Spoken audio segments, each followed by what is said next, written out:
जय मामा साणी। साधक मित्रों, आपका मेरी चैनल में हार्दिक स्वागत है। साधक मित्रों देखिए, मेरे बहुत से साधक मित्र हमेशा मुझे ये कहते रहते हैं कि हम बहुत साधना करते हैं, साबर मंत्र करते हैं, लेकिन हमको सफलता नहीं मिलती है। ठीक है, तो मैं आज आपको साबर मंत्र को जागृत करने का एक अनुष्ठान बताऊंगा। इसमें आपको हवन करना होता है। ठीक है, मंत्र में आपको डिस्क्रिप्शन बॉक्स में दे दूंगा, उस मंत्र से आपको हवन करना है। ठीक है, और इसमें घी और गूगल से आपको हवन करना है। और जो गाय का छाण होता है ना, इसको हम गोबर बोलते हैं, गाय का गोबर, उससे उसके ऊपर आपको ये हवन करना है। ठीक है, आप सभी को ज्ञात है कि गौ माता में 33 करोड़ देवी देवताओं का निवास होता है। ठीक है, तो गौ माता का जो गोबर होता है वो बहुत ही पवित्र होता है, और उस पर आपको इस मंत्र को एक बार जागृत करना है। ठीक है, तो इस मंत्र से आप फिर कोई भी साबर मंत्र का पाठ करोगे तो पहले इसको जागृत कर लेना है। इसको जागृत करने के बाद आपको जब कोई भी साधना आप करते हो तो उसमें 11 बार पहले इस मंत्र का पाठ कर लेना है। सबसे पहले आपको गणपति पूजन करना है, यानी कि गणपति का सिमरन करना है। उसके बाद गुरुदेव का, और उसके बाद इस मंत्र को आपको 11 बार पढ़ना है। उसके बाद जो भी मंत्र आप करते हो, आप उसकी 1 माला करते हो या 10 माला करते हो, जो भी करते हो, तो उस मंत्र का पाठ करने के बाद वापस इस मंत्र को 11 बार पढ़ लेना है। ठीक है, तो अवश्य ही आपको निश्चित तौर पे उस मंत्र की साधना में सफलता अवश्य ही मिलती है। ये निश्चित है, 100% ये हो ही जाएगा। ठीक है, लेकिन मैंने जिस प्रकार आपको विधि बताई उस प्रकार करना है। 2.5 घंटे यानी 2.5 घंटे तक आपको पहले इसका हवन करना है। तो इस हिसाब से ही आपको घी लेना है, इस हिसाब से ही आपको गूगल भी उसके अंदर मिक्स करके, और गाय का जो गोबर होता है उसको उसके ऊपर, यानी कि जो छाण होते हैं, सूखा छाण होता है ना, उसके ऊपर आपको आहुतियाँ देनी है इस मंत्र से। ठीक है, और देखिए साबर मंत्र में भी अनेक प्रकार होते हैं।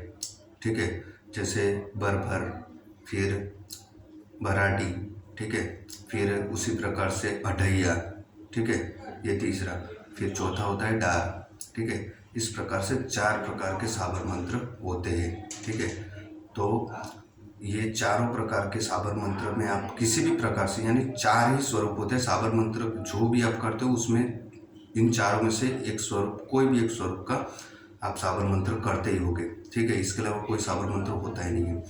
ठीक है, इसमें जो बरबर होता है, बबर, उसमें इस प्रकार होता है कि उसमें साधक याचना नहीं करता है किसी भी देवी देवताओं का, उससे सौदा करता है। ठीक है, जिसमें हम देवी देवताओं का सिमरन करते हैं तो उनको हम कुछ भेंट देते हैं और उनसे काम करवाते हैं। ठीक है, तो ये बरबर हो गया।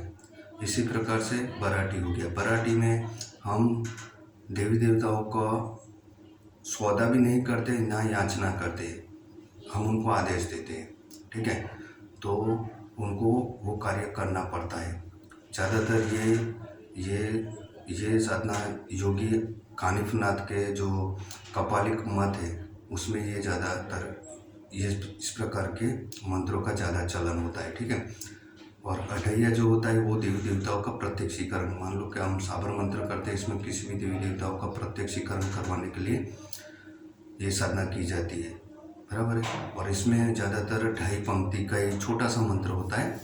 ठीक है, उसमें भी जिस प्रकार मंत्र होता है उसी प्रकार पढ़ना है आपको। ठीक है, उसमें कुछ अगर आप सुधारा वधारा, यानी कि कुछ समझ में ना आए तो आप अपने हिसाब से बोलते हो तो फिर वो मंत्र निष्प्रभाव होता है, यानी प्रभाव नहीं दिखलाता है। तो जिस प्रकार के जो मंत्र, साबर मंत्र जिस प्रकार होते हैं उसी प्रकार से पढ़ेगा, और गुरुमुखी मंत्र से हमेशा आपको रिजल्ट मिलता ही है।